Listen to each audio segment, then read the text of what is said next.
За би 1989 онд энэ байгууллага ажилд орсон.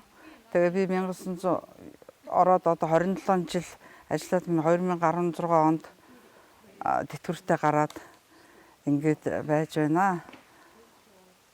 Сургуулийнхаа хамт олонд үе үеийн багш нар ажилчид сурагчид та бүхэндээ боловсролын байгууллагын 100 жилийн ойн баярын мэнд хүргье.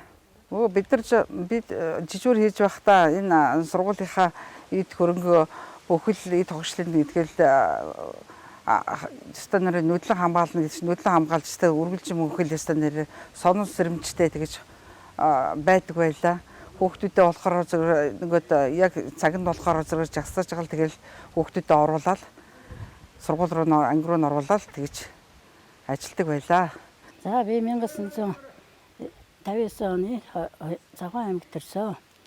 За би энэ сургуульд одоо 1995 оны онд ороод 2016 онд тэтгэвртээ ороод энэ сургуульд ажиллаж байхдаа би хүүхдүүдэд ангийн хүүхдүүдийг өглөө орой жагсааж оруулж ангиудын түлхүүрүүдийг ингэж тарааж өгж тэгэл ерөөсөө маш их хариуцлагатай ажил манай энэ ажил бол.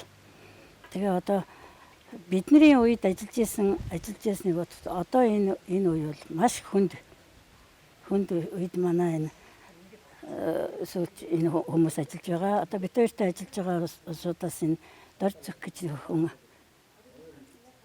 байгаа. Одоо бусд нь бол одоо шинэ болчихжээ тий.